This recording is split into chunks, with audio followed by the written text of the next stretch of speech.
बहुत समय पहले की बात है। एक जंगल में छोटे बड़े बहुत से जानवर रहा करते थे और जंगल पर राज किया करता था एक शेर। वो शेर बहुत ही आलसी था। उसके लिए शिकार भी उसके मंत्री चीते और बाघ को करके लाना पड़ता था। शेर तो बस आराम से बैठकर शिकार का मांस खाता और लेटकर सो जाता। शेर को अपने राज्य की भी कोई चिंता नहीं थी। जंगल में एक बहुत बड़ा तालाब था। जंगल के सारे जानवर इसी तालाब से पानी पिया करते थे। लेकिन कुछ महीनों से तालाब में बहुत सारे मगरमच्छ आकर रहने लगे थे। ये मगरमच्छ तालाब पर पानी पीने आने वाले जानवरों को खा जाया करते थे। मगरमच्छ के डर से अब जानवरों ने तालाब पर पानी पीना बंद कर दिया था। जंगल में तालाब के सिवा पानी का कोई दूसरा स्रोत नहीं था, इसलिए अब जानवरों को पानी पीने में कठिनाई का सामना करना पड़ रहा था और ये एक बहुत गंभीर समस्या थी।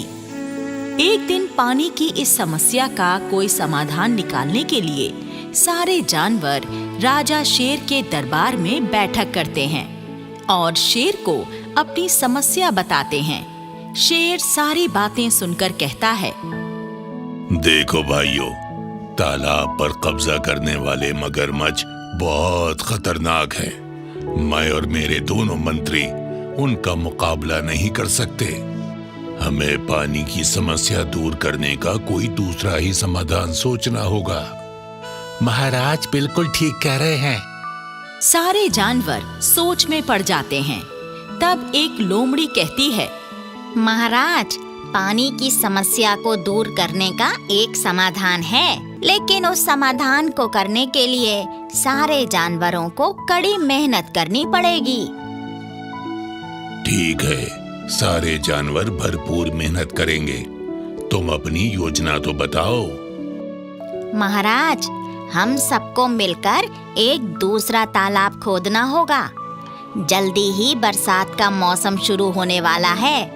बारिश होने लगेगी तो बारिश का पानी हमारे तालाब में भर जाएगा और फिर हम पूरे साल अपने तालाब का पानी पी सकेंगे।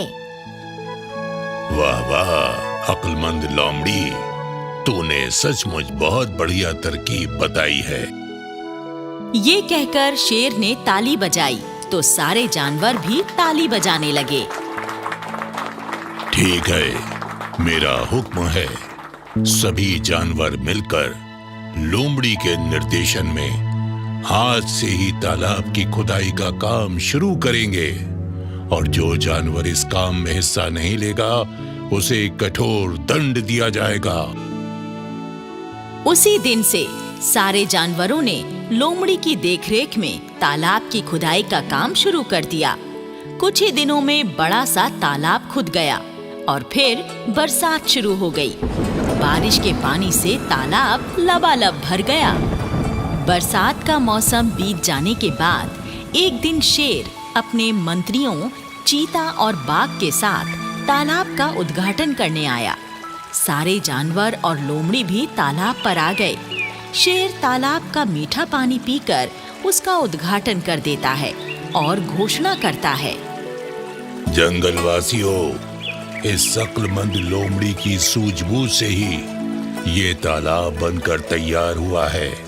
इसलिए आज से इस तालाब का नाम लोमड़ी का तालाब होगा और इस तालाब की देखरेख की पूरी जिम्मेदारी भी लोमड़ी की ही होगी।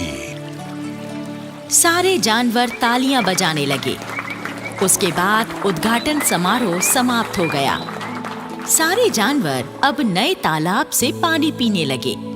एक दिन की बात है, लोमड़ी सारे जानवरों को जमा करती है और उनसे कहती है, सभी जानवर मेरी बात ध्यान से सुनो। ये तालाब मेरा है, इसलिए आज से जो भी जानवर इस तालाब से पानी पिएगा वो मुझे टैक्स देगा। बिना टैक्स दिए मैं किसी को पानी नहीं पीने दूंगी। लोमड़ी का फरमान सुनकर सारे जानवर परेशान हो गए। भैंस कहती है, अरे लोमड़ी, इस तालाब को खोदने में हम सब ने कड़ी मेहनत की थी, फिर तू तालाब के पानी पर टैक्स क्यों लगा रही है? हिरन बोला, ये तो सरासर अन्याय है। हम पानी का टैक्स नहीं देंगे। लोमड़ी ने कहा, सब लोग कान खोल कर सुन लो। पानी पीना है तो टैक्स देना ही पड़ेगा, नहीं तो जाओ मगरमच्छों वाले तालाब पर जाओ और वहीं पानी पियो। मजबूर होकर सारे जानवर लोमड़ी को पानी पीने का टैक्स देने लगे।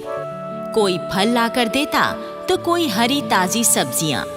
भालू शहद का टैक्स अदा करता और खरगोश गाजर मूली टैक्स के रूप में अदा करता।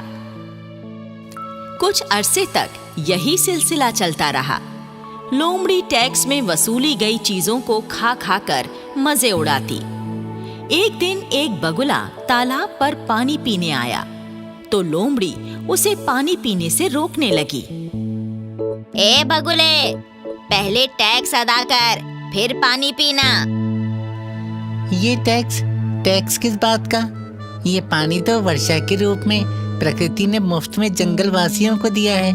तुम क्यों इस पानी का टैक्स ले रही हो? लोमड़ी ने लपक कर बगुले की गर्दन दबोच ली। बगुला फड़फड़ाने लगा।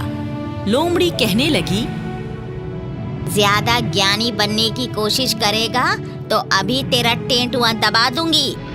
तुझे अगर मेरा टैक्स देकर पानी पीना है तो पानी पी, नहीं तो दफा हो जा मेरे तालाब से। लोमड़ी ने बगुले को चेतावनी देकर उसे छोड़ दिया। बगुला उड़ गया और सीधा शेर के पास गया। लोमड़ी की शिकायत करने लगा। आलसी शेर बगुले की शिकायत सुनकर कहता है, देख भाई बगले भगत, मुझे तो बहुत आलस आ रहा है। मैं तो उस चालाक लोमड़ी को सजा देने के लिए जा नहीं सकता।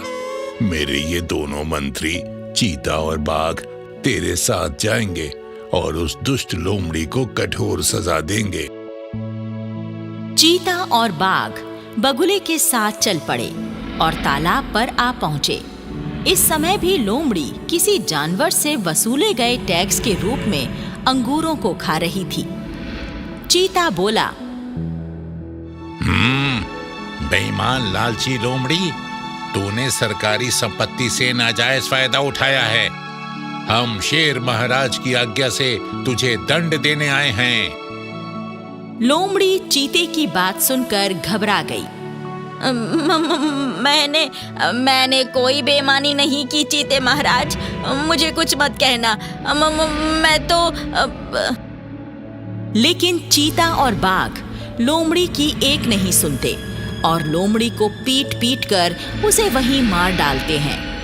लोमड़ी के मारे जाने के बाद अब जंगल के सारे जानवर मुफ्त में मजे ले लेकर तालाब का पानी पीते हैं।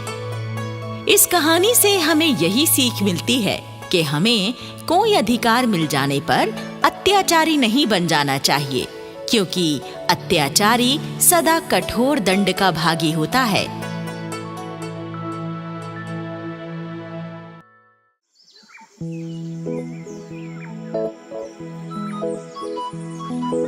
एक घने जंगल में कई प्रकार के पशु पक्षी रहा करते थे। शाकाहारी और मांसाहारी और सर्वाहारी सभी तरह के जानवर इस जंगल में रहा करते थे। इसी जंगल में गोलू गोरिल्ला भी रहा करता था। गोलू बहुत ही भोला और शांति प्रिय गोरिल्ला था। वो जंगल में फ्रूट चाट की एक छोटी सी शॉप चलाता था। कुछ समय पहले तक गोलू की फ्रूट चाट शॉप पर ग्राहकों की काफी भीड़ लगी रहती थी, लेकिन लॉकडाउन के बाद से अब उसकी चाट के ग्राहक बहुत ही कम रह गए थे। गोलू गोरिल्ला अपनी इस ठप हुई दुकानदारी के कारण बहुत चिंतित था। वो हमेशा सोचता रहता, बढ़ती हुई महंगाई के इस दौर में अगर मेरी फ्रूट चाट की बिक्री नहीं बढ़ी तो जल्दी ही मुझे ये शॉप बंद करके कोई दूसरा काम शुरू करना पड़ेगा। इसी तरह कुछ दिन बीत गए और सर्दियों का मौसम शुरू हो गया। एक दिन की बात है, गोलू अपनी शॉप पर एक भालू के लिए चाट का पत्ता तैयार कर रहा था। तभी वहां पर एक बंदर आ गया। गोलू के लिए ये बंदर बिल्कुल अनजान था। गोलू उससे पूछने लगा, अरे भाई बंदर, तुम इस जंगल के वासी तो नहीं लगते। कौन हो तुम और इस जंगल में कैसे आ गए? अरे गोरिल्ले भैया, मैं गांव में रहने वाला बंदर हूँ। अपने मालिक का सर फोड़कर यहाँ भाग आया हूँ। अब मैं इसी जंगल में रहूंगा। अरे तू तो बड़ा खतरनाक बंदर है, अपने मालिक का ही सर फोड़कर भाग आया है। अरे भालू भैया, ये इंसान बड़े दुष्ट होते हैं। मेरा मालिक हर रोज मुझसे दूसरों के घरों में चोरी करवाया करता था और मुझे ठीक से खाने पीने को भी नहीं देता था। इसीलिए मैं वहां से भागकर यहाँ चला आया। हाँ, तुमने बिल्कुल ठीक किया बंदर भाई। जैसे के साथ तैसा ही होना चाहिए। अरे गोरिल्ले भाई, तुम मुझे अपने साथ ही रख लो ना। मैं तुम्हारी इस दुकान पर सारा काम किया करूंगा। अरे रख ले भाई गोरिल्ले, रख ले। तू इसे अपने साथ ही रख ले। मुसीबत में फंसे हुओं की मदद करना बहुत अच्छी बात होती है। ठीक है, ठीक है, तुम मेरे साथ रह सकते हो, लेकिन ध्यान रहे यहाँ किसी की कोई चीज मत चुरा लेना। अरे नहीं नहीं गोलू भाई, कोई चीज नहीं चुराऊंगा। मैं पूरी ईमानदारी से शरीफ बनकर रहूंगा। और फिर बंदर गोलू गोरिल्ले के साथ ही रहने लगा। 2-4 दिन गुजर गए। एक दिन बंदर गोलू से कहने लगा, गोलू उस्ताद जी, आपकी फ्रूट चाट की बिक्री तो बहुत ही कम हो रही है। आप मेरी सलाह मानो तो ऑमलेट वाले बर्गर का काम शुरू कर दो। कसम से सर्दियों के इस मौसम में वो काम बहुत अच्छा चलेगा। लेकिन बंदर भाई, अब मुझे तो ऑमलेट बर्गर बनाने ही नहीं आते, तो मैं वो काम कैसे शुरू करूंगा? अरे गोलू भैया, ये टेंशन तुम मुझ पर छोड़ दो। मैं कई साल गांव और शहर में रहा हूँ। मैं कई तरह के फास्ट फूड बनाना जानता हूँ। गोलू गोरिल्ले ने ऑमलेट बर्गर बनाने और बर्गर बनाने में लगने वाले सामान को लाने की जिम्मेदारी बंदर को ही सौंप दी। अगले दिन से गोलू और बंदर ने मिलकर फ्रूट चाट का काम बंद कर दिया और ऑमलेट बर्गर का नया काम स्टार्ट कर दिया। बंदर चूंकि इंसानों के साथ रह चुका था, इसलिए वो बहुत चालाक और जुगाड़बाज हो गया था। बंदर ने जंगल के 3-4 मुर्गों से उनकी मुर्गियों के अंडे खरीदने की बात तय कर ली। मुर्गे खुद आकर बंदर को अंडे दे जाते। सर्दियों के मौसम में सभी मांसाहारियों को अंडा खाना बहुत भाता है, इसलिए गोलू गोरिल्ले की ऑमलेट बर्गर की दुकान खूब बढ़िया चल पड़ी। शेर, भालू, गीदड़, भेड़िया, लोमड़ी, कौवा, बाज, नाग और नेवला सारे जानवर गोलू की दुकान के अंडा बर्गर खाने के लिए लाइन लगाने लगे। अब गोलू गोरिल्ला भी ऑमलेट बर्गर बनाने में एक्सपर्ट हो चुका था। कुछ ही दिनों में गोलू के बर्गर की बिक्री इतनी ज्यादा बढ़ गई कि अंडे कम पड़ने लगे। इसलिए एक दिन गोलू बंदर से कहने लगा, बंदर भाई, तुम्हारा ऑमलेट बर्गर बेचने का सुझाव कामयाब तो हो गया। बिक्री बहुत बढ़िया हो रही है, जैसा कि तुम देख ही रहे हो, लेकिन अंडे कम पड़ जाते हैं। तुम कैसे भी करके ज्यादा अंडों का इंतजाम करो। ठीक है गोलू भाई, मैं कुछ जुगाड़ करके देखता हूँ। बंदर जंगल के दूसरे मुर्गे मुर्गियों के पास गया और उनसे उनके अंडे खरीदने की बात करने लगा। मुर्गी बहन, मैं तुम्हारे सारे अंडे अच्छे दामों में खरीदूंगा। बस तुम अपने अंडे मेरे सिवा किसी और को मत देना। हमें नहीं बेचने अपने अंडे, हम तो अपने अंडों से चूजे निकलवाएंगी। चल भाग यहाँ से। बंदर निराश होकर दूसरी मुर्गियों के पास गया, लेकिन ये मुर्गियां भी अंडे देने से मना करने लगी। हताश होकर बंदर सोचने लगा, अंडों के बिना हमारा कारोबार कैसे चलेगा? ऐसे तो काम ही बंद हो जाएगा। मुझे कुछ भी करके अंडों का जुगाड़ करना ही पड़ेगा। और फिर बंदर ने एक तरकीब सोची। बंदर जंगल के सारे पक्षियों के घोंसलों से उनके अंडे चुरा लाया और फिर वो नदी के किनारे गया, जहां मादा कछुए के घोंसले में काफी सारे अंडे रखे हुए थे। बंदर उन्हें भी चुरा लाया और लाकर सारे अंडे गोलू को दे दिए। ये लो उस्ताद जी, बड़ी मुश्किल से अंडों का जुगाड़ करके लाया हूँ। अरे वाह मेरे दोस्त, तू साधारण बंदर नहीं, सुपर मंकी है, सुपर मंकी। इधर जब कछुए और पक्षी अपने घोंसलों में वापस लौटे और अपने अंडे घोंसलों से गायब पाए तो सब परेशान हो गए। अंडे चोरी हो जाने की खबर पूरे जंगल में आग की तरह फैल गई। एक तेंदुआ जो कि पुलिस इंस्पेक्टर था और गोलू की दुकान पर ऑमलेट बर्गर खाने आया हुआ था, गोलू को अंडे चोरी होने की खबर सुनाता है। गोलू भैया, तुम्हें पता है हमारे जंगल में कोई अंडा चोर घुस आया है जो बहुत से पक्षियों और कछुओं के अंडे चुरा कर ले गया है। गोलू ये खबर सुनकर चौंक जाता है। गोलू का शक सीधा बंदर पर गया और गोलू बंदर से पूछने लगा, अरे ओ बंदर भाई, देखो सच सच बताना, कहीं ये सारे अंडे तू चुरा कर तो नहीं लाया ना? अरे नहीं नहीं उस्ताद जी, कैसी बातें कर रहे हो? मैं चोर थोड़ी ना हूँ जो चोरी करूंगा। आप तो बेमतलब ही मुझ पर शक कर रहे हो। लेकिन तू पहले जिस गांव में रहता था ना, वहां भी तो चोरी ही किया करता था, इसीलिए मुझे तुझ पर शक हुआ है। अरे बंदर, अब मुझे भी तुझ पर शक हो गया है। सच सच बता दे, अंडे चोरी वाला कांड तूने किया है क्या? झूठ बोलेगा तो देख ले, जेल में डाल दूंगा तुझे। अरे देख बंदर भाई, तू डर मत। अगर अंडे चोरी तूने ही किए हैं तो कबूल कर ले। इंस्पेक्टर तेंदुआ मेरा दोस्त है, तुझे कम से कम सजा देकर छोड़ देगा। बंदर ने अपना अपराध कबूल कर लिया। हाँ उस्ताद जी, ये कांड मैंने ही किया है, लेकिन मैंने अपने फायदे के लिए नहीं बल्कि तुम्हारे फायदे के लिए अंडे चुराए हैं। मुझे माफ कर दो उस्ताद जी, आज के बाद मैं फिर कभी चोरी नहीं करूंगा। देख भाई बंदर, तूने ईमानदारी से अपना जुर्म कबूल कर दिया और आगे से जुर्म ना करने की कसम भी खा ली। इसी वजह से मैं तुझे गिरफ्तार नहीं कर रहा हूँ, नहीं तो मैं तुझे जेल में डाल देता। उस दिन के बाद जुगाड़ी बंदर ने कभी कोई चोरी नहीं की। वो पूरी ईमानदारी और मेहनत से गोलू गोरिल्ला की शॉप पर काम करके अपना जीवन बिताने लगा।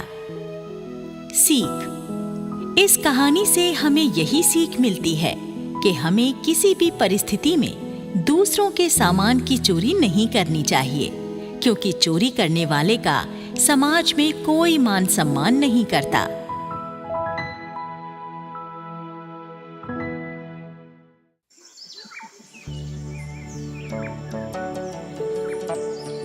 गढ़वाल के पहाड़ी जंगलों में बहुत से जानवर रहा करते थे और बकरियों का एक समूह भी इस जंगल में रहा करता था। ये बकरियां बड़ी ही सुंदर और लंबे सींगों वाली थीं। सारा दिन जंगल में इधर से उधर चरती हुई घूमती और शाम होते ही अपने ठिकाने पर लौट आती। समूह के अंदर भूरी नाम की एक जवान बकरी थी। भूरी का रंग भूरा था। उसकी सोच भी दूसरी बकरियों से जरा हटकर थी। भूरी बहुत ही निडर और दूसरों की सहायता करने वाली बकरी थी। एक बार एक बंदर के बच्चे को कुछ जंगली कुत्ते भंभोड़ रहे थे।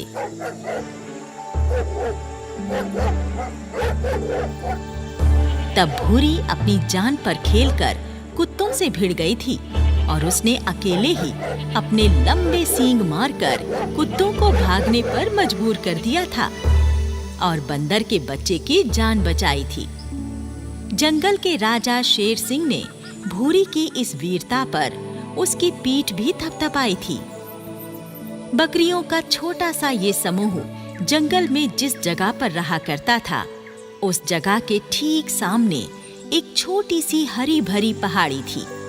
भूरी हमेशा उस पहाड़ी को बड़ी हसरत से देखा करती थी। आज भी भूरी अपने समूह के साथ बैठी हुई जुगाली कर रही थी और उस पहाड़ी को देखे जा रही थी। दूसरी बकरी ने भूरी से पूछा, भूरी, मैंने बहुत बार तुझे इस पहाड़ी को निहारते हुए देखा है। क्या बात है, तू इस पहाड़ी को क्यों निहारती रहती है? ये पहाड़ी कितनी हरी भरी है। वहाँ कई प्रकार के पेड़ पौधे और कई तरह की घास भी है। मैं सोचती हूँ क्यों ना हम सारी बकरियाँ मिलकर उस पहाड़ी की सैर करने जाएं और वहाँ की घास खाकर आएं।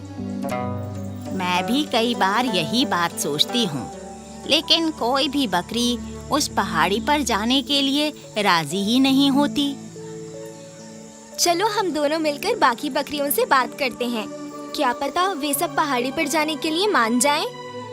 दोनों बकरियां बाकी बकरियों के पास आ गईं और भूरी कहने लगी, मेरी प्यारी बहनों, क्यों ना हम सब मिलकर उस पहाड़ी पर सैर करने चलें?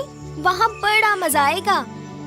उनमें से एक बूढ़ी बकरी ने जवाब दिया, अरे भूरी, उस पहाड़ी पर एक खतरनाक भेड़िया रहता है, इसलिए हम वहाँ जाने से डरती हैं। चाची, खतरनाक जानवर तो हमारे इस जंगल में भी रहते हैं, तो क्या हम उनके डर से जंगल छोड़ दें? डर के आगे ही जीत होती है चाची। तुम डरो मत, कुछ नहीं होगा। चल, अगर तू कहती है तो ठीक है, हम सब कल चलेंगे वहाँ। फिर अगले दिन सारी बकरियां और भूरी पहाड़ी की ओर चल पड़ती हैं। पहाड़ी पर आकर सारी बकरियां बहुत खुश हो गईं और मजे के साथ नरम नरम घास चरने लगीं। पहाड़ी पर रहने वाला भेड़िया, जो कि एक छोटी सी गुफा में रहा करता था, बकरियों की आवाज सुनकर गुफा से बाहर निकल आया और एक साथ इतनी सारी बकरियों को देखकर भेड़िए के मुंह में पानी आ गया। अरे वाह, आज तो मजा आ गया। इतनी सारी बकरियां खुद चलकर मेरा शिकार बनने आ गई। मजा आ गया। भेड़िया घात लगाकर बकरियों की तरफ आगे बढ़ने लगा। एक बकरी भेड़िए को देखकर दूसरी बकरियों को सावधान करती है। भागो बकरियों, भागो, भेड़िया आ रहा है। सारी बकरियां बौखला गईं और जंगल की तरफ भागने लगी। लेकिन भेड़िया लपक कर एक बकरी को दबोच लेता है और उसे मारकर उसका मांस खाने लगता है।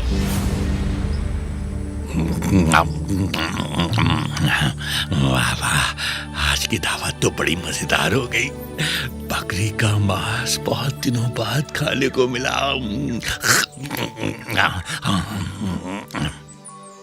सारी बकरियां जंगल की ओर भागी चली जा रही थीं। भूरी भागते भागते अचानक रुक गई और पलटकर भेड़िए को देखने लगी। भेड़िया उस समय बकरी के मांस की दावत उड़ा रहा था।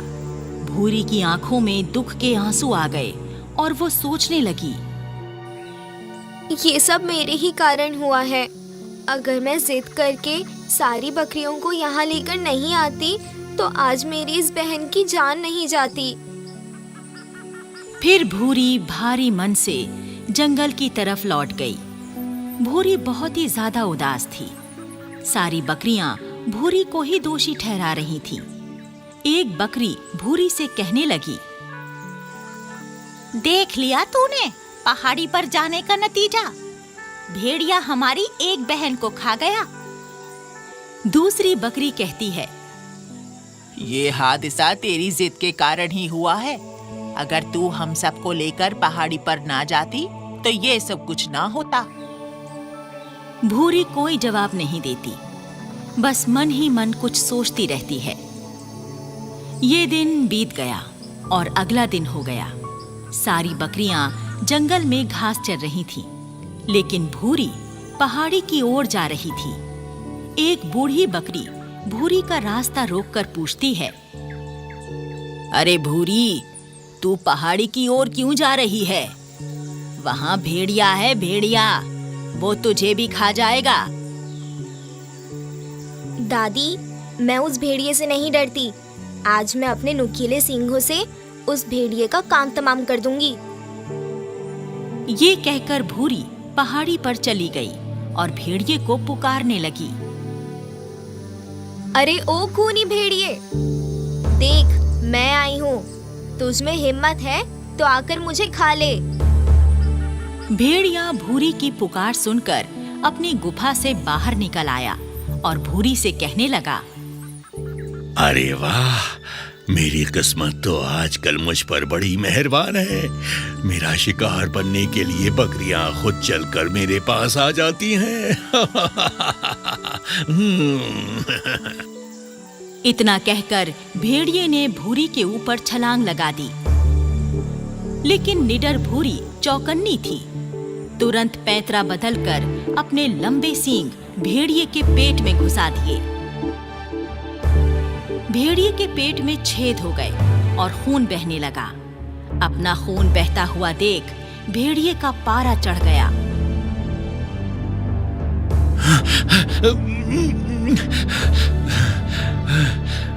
बकरी, तेरी इतनी हिम्मत जो तूने मुझे सींग मारकर घायल कर दिया। अभी बताता हूं तुझे। भेड़िया फिर से भूरी पर झपटता है और अपने पंजों और नुकीले दांतों से उसे घायल करने की कोशिश करता है। भूरी जमीन पर गिर पड़ती है। भेड़िया गुर्राते हुए भूरी की ओर बढ़ा तो भूरी हिम्मत जुटाकर एकदम से खड़ी हो गई और एक जोरदार टक्कर भेड़िए को मार दी। टक्कर खाकर भेड़िया धड़ाम से नीचे गिर पड़ा। भेड़िए का सर एक पत्थर से टकराकर फट गया और भेड़िया उसी समय मर गया। घायल भूरी भी गिरकर मर गई। इस तरह एक बहादुर बकरी ने अपनी हिम्मत और साहस से अपने प्राण देकर भी एक खूनी भेड़िए को मारकर अपनी बिरादरी और अन्य जीवों के लिए खतरे को सदा सदा के लिए समाप्त कर दिया।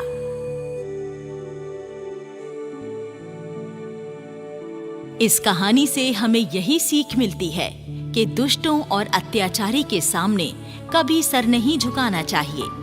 अत्याचार का सदा निडर होकर मुकाबला करना चाहिए, क्योंकि डर के आगे ही जीत होती है।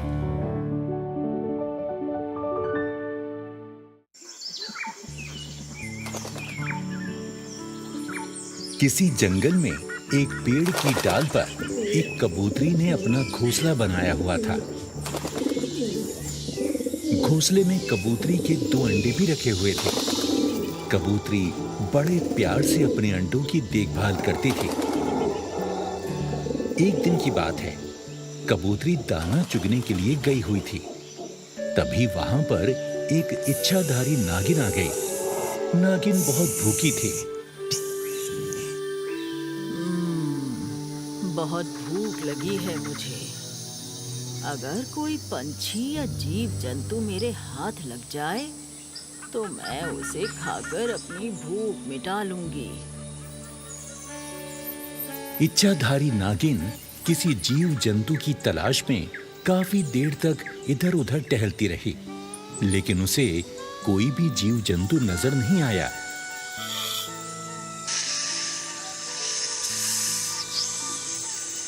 ओहो, क्या हो गया? आज सारे जीव जंतु कीड़े मकोड़े कहाँ मर गए? मैं क्या खाकर अपनी भूख शांत करूं? तभी नागिन की नजर पेड़ पर रखे कबूतरी के घोंसले पर पड़ी और नागिन जीभ लपलपाती हुई पेड़ पर चढ़ गई। नागिन घोंसले में रखे अंडों को देखकर खुश हो गई। अरे वाह, कबूतरी के अंडे। बहुत दिनों से मैंने किसी पक्षी के अंडे नहीं खाए। आज मैं इन्हीं अंडों को खाकर अपनी भूख मिटाऊंगी। और फिर इच्छाधारी नागिन दोनों अंडों को खा गई।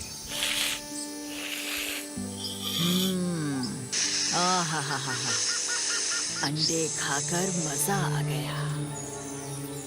तभी वहां पर कबूतरी आ गई और घोंसले से अपने अंडे गायब देखकर बौखला गई। कबूतरी बोली,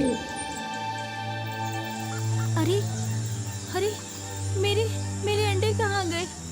घोंसले से मेरे अंडे गायब हैं। अरे मैं तो इन्हें यहीं घोंसले में ही छोड़कर गई थी। मेरे अंडे कहाँ गए? तेरे अंडे मेरे पेट में चले गए। मुझे बड़ी भूख लगी थी, इसलिए मैंने ही तेरे अंडे खा लिए। क्या? नहीं नहीं, मेरे अंडे खाकर तुझे क्या मिला नागिन? मैं तुझे इस जुर्म के लिए कभी माफ नहीं करूंगी। देख, मैं कोई आम नागिन नहीं हूँ, इच्छाधारी नागिन हूँ। तू मेरा कुछ नहीं बिगाड़ सकती कबूतरी। और फिर इच्छाधारी नागिन वहां से चली गई। कुछ दिन गुजर गए। कुछ दिनों के बाद कबूतरी ने फिर से अंडे दिए और अंडों पर बैठकर अंडों को सेने लगी। फिर एक दिन जब कबूतरी दाना चुगने के लिए गई तो वहां एक बार फिर इच्छाधारी नागिन आ गई और दोनों अंडों को खा गई। तभी कबूतरी भी घोंसले में वापस आ गई और अंडे गायब पाकर रोने पीटने लगी। हाँ, अरे मेरे अंडे! अरे दुष्ट नागिन, तू फिर से मेरे अंडों को खा गई। हाय, मैं क्या करूं प्यारी कबूतरी, तेरे अंडे मुझे बड़े ही स्वादिष्ट लगते हैं, इसीलिए तो मैं तेरे अंडे खा जाती हूँ। कबूतरी गुस्से में भरकर अपनी चोंच से नागिन पर प्रहार करने लगी। नागिन कबूतरी को पकड़ने की कोशिश करने लगी, लेकिन कबूतरी उड़कर दूर चली गई और एक दूसरे पेड़ पर बैठकर रोने लगी। हाय हाय, बिजली गिरे उस इच्छाधारी नागिन पे, मेरे अंडे खा गई।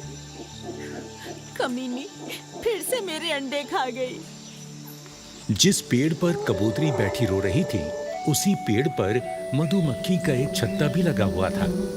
रानी मधुमक्खी कबूतरी का रोना सुनकर कबूतरी के पास आई और पूछने लगी, क्या हुआ कबूतरी बहन? क्या तुम्हें कोई परेशानी है जो तुम यहाँ बैठकर इतनी करुण आवाज में रो रही हो?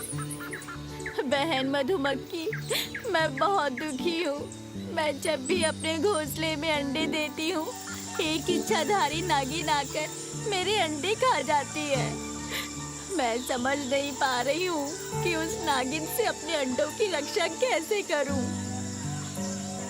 कबूतरी बहन, तुम्हारी आप बीती सुनकर मुझे बड़ा दुख हुआ और मुझे उस नागिन पर गुस्सा भी आ रहा है। मेरे विचार से उस दुष्ट नागिन को सजा मिलनी चाहिए। अरे वो तो इच्छाधारी नागिन है, उसे कौन सजा देगा? मेरे पास एक योजना है, सुनो।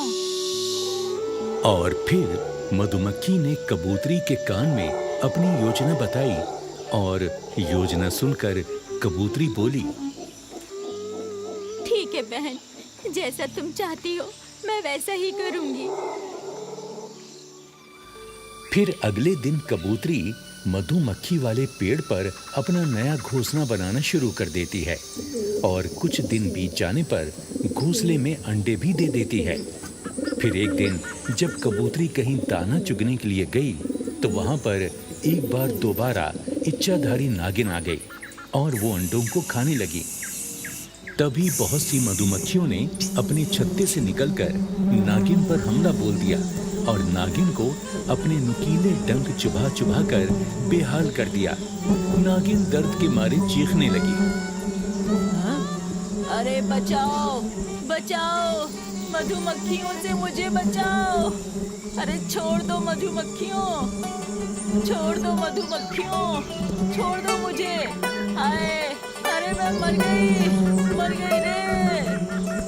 मधुमक्खियों के काटने से नागिन का पूरा शरीर सूजकर मोटा हो गया और नागिन पेड़ से नीचे गिर पड़ी। नागिन से अब उठा भी नहीं जा रहा था। तभी कबूतरी भी वापस अपने घोंसले में लौट आई। और अपने अंडों को सुरक्षित देखकर बहुत खुश हुई। रानी मधुमक्खी कबूतरी के पास आई और बोली, देखो कबूतरी बहन, हमारी योजना सफल हो गई है। तुम्हारे अंडे खाने वाली नागिन को हमने कैसा सबक सिखाया है। कबूतरी उड़कर नीचे पड़ी हुई नागिन के पास आई और बोली, दुष्ट नागिन, आ गई तेरी अकल ठिकाने। अब बोल, फिर से आएगी मेरे अंडे खाने? अरे जान बख्श दो मेरी। अरे भाई, मुझे अपने किए की सजा मिल गई है, जाने दो मुझे। मैं वादा करती हूँ, आज के बाद किसी के भी अंडे नहीं खाऊंगी। और फिर नागिन किसी तरह रेंगती हुई वहां से चली गई। कबूतरी रानी मधुमक्खी को धन्यवाद देने लगी। बहन, तुमने उस दुष्ट नागिन को सबक सिखाकर मेरे अंडों को बचा लिया। मैं तुम्हारा ये उपकार कभी नहीं भूलूंगी। उपकार कैसा बहन? एक दूसरे की मदद करना हम जीव जंतुओं का फर्ज है। इस कहानी से हमें यही सीख मिलती है कि मुसीबत के समय हम सबको एक दूसरे की मदद करनी चाहिए।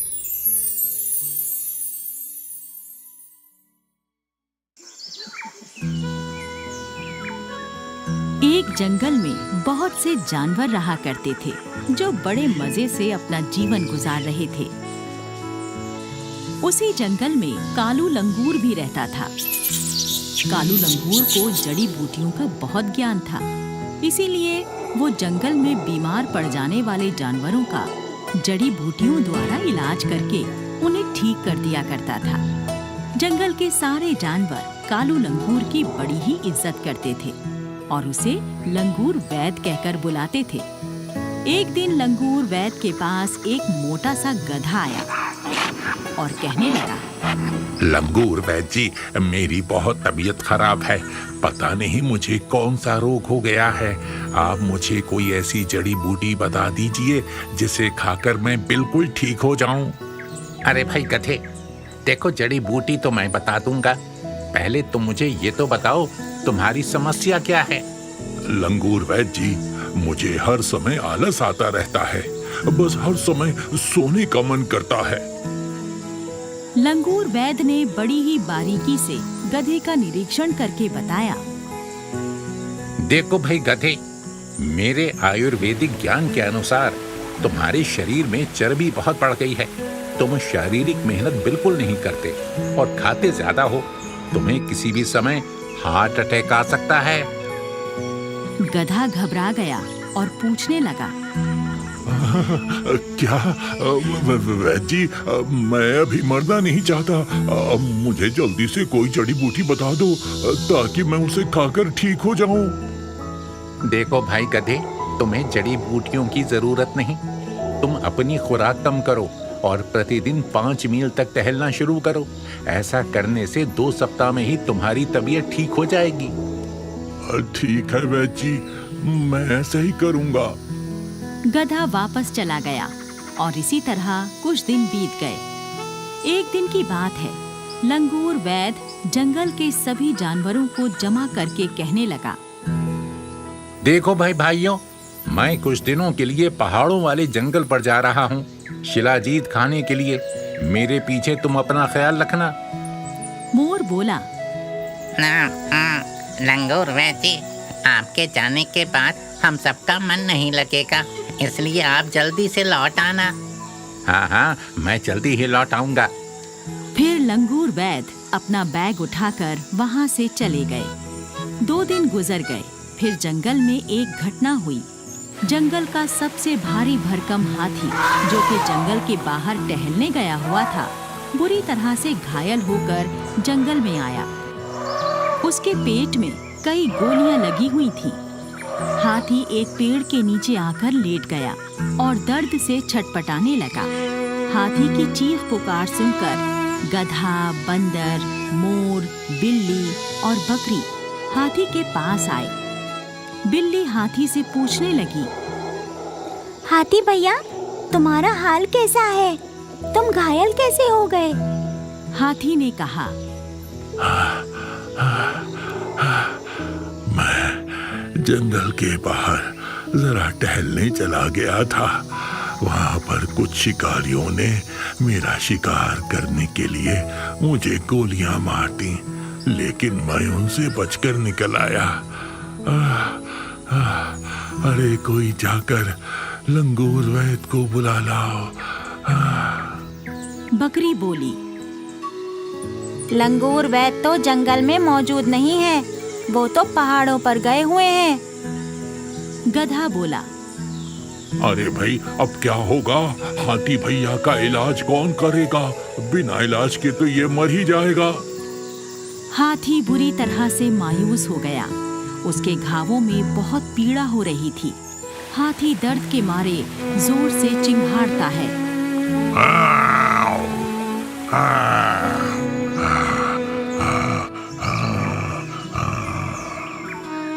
हाथी दर्द के मारे जोर से चिंघाड़ रहा था और देखते ही देखते तड़प तड़प कर मर गया। सारे जानवर हाथी की दुखद मौत पर बहुत दुखी हुए और वहां से लौट गए। इसी तरह कई और दिन बीत गए।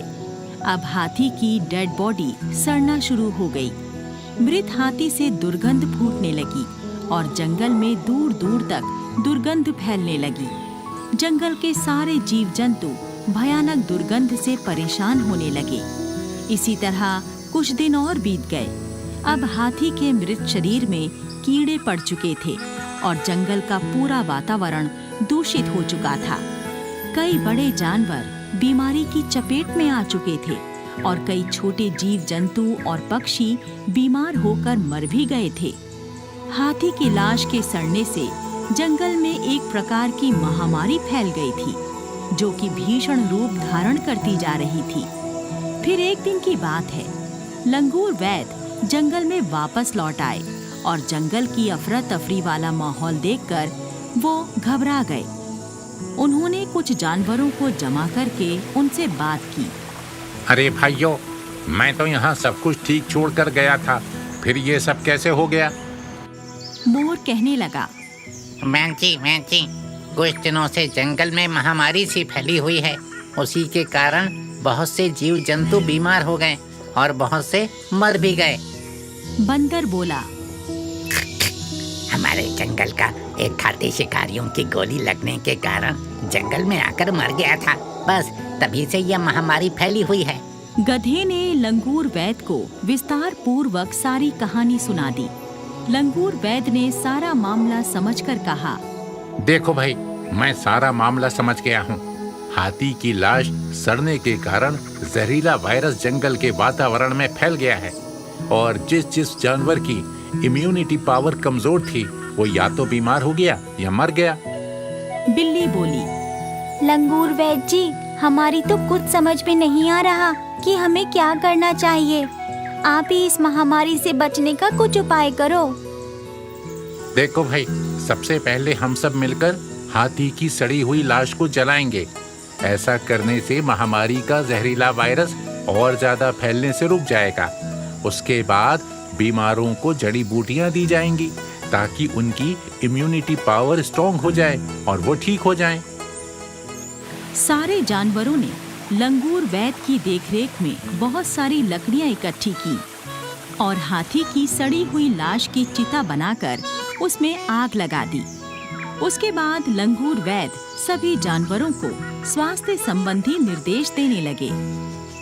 सुनो भाई साथियों, अब आप लोगों को अपने स्वास्थ्य की रक्षा करने के लिए अपनी इम्यूनिटी पावर स्ट्रॉन्ग करनी होगी। तो इसके लिए हमें क्या करना होगा वैद जी? देखो भाई, हम सबको नीम, गिलोय और पपीते के पत्तों का ज्यादा से ज्यादा मात्रा में सेवन करना होगा और रोगाणु नाशक जड़ी बूटियां खानी होंगी और इसके साथ साथ अपने आसपास सफाई का भी विशेष ध्यान रखना होगा। जंगल के सभी पशु, जीव जंतु लंगूर वैद के निर्देशानुसार जीवन रक्षक उपाय करने लगे। फिर कुछ ही दिनों में जंगल से महामारी का प्रकोप समाप्त हो गया और सभी जानवर फिर से खुशहाल जीवन जीने लगे।